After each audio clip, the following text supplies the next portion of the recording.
I haven't bought a physical card pack for Fallout Wasteland Warfare since Wave 2, and honestly I don't see myself buying one ever again. Let me tell you why. See, whenever Fallout Wasteland Warfare was first released in 2018, every unit box came with the character cards and AI cards for the units inside it. It was great. You had the essentials right there in the box that would pair with the item cards in your core box.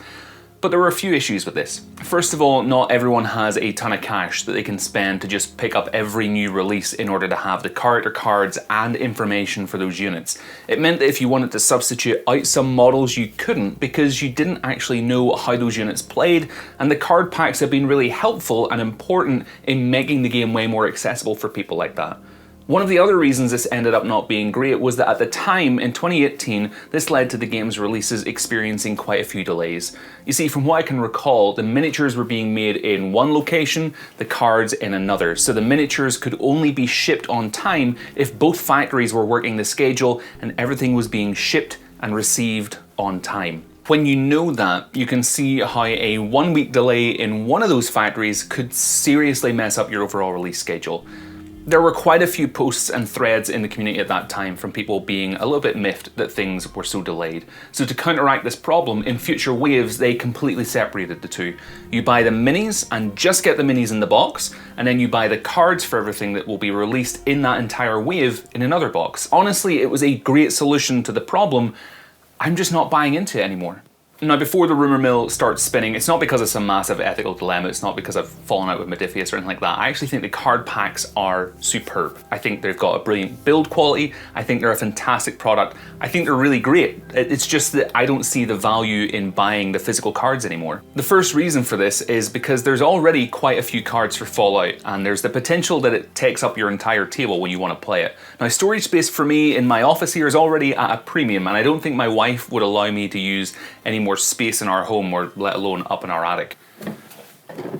Sam, what are you putting up there? Nothing.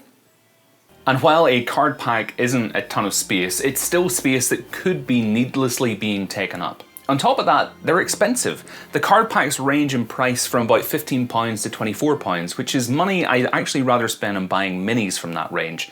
It's a really tough choice. Do I spend 24 quid so I know how to play with this faction, or do I spend that money on actually buying that faction? Another reason, and this is a lot more minor, is that the cards can go out of date. The team do a great job of updating the cards on the website with up-to-date versions just in case they've changed with balancing, and what can happen is that a card you paid for is now not usable if you're wanting to play with the current most balanced cards. It's not a massive reason not to buy the card packs, but it's still something to be aware of. The main reason I'm not buying any more card packs though, the app. Now, this video wasn't sponsored by the guy who created this app, but this right here is amazing. You've got all the character and unit cards for pretty much every wave. It's in your hand, it's easy to sort through, it takes up very little space, and it makes financial sense. Aside from wave 1, the average wave on here costs you $6.99, or you can pay a subscription fee of $2.99 a month to get everything.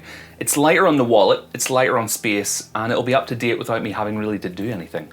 So why did I stop buying card packs? Well, because I just found a way to get that information that better suited me. Now, I'll leave a link to where you can find the app down in the video description, but if you are a fan of Fallout Wasteland Warfare, this right here is a video you're not going to want to miss.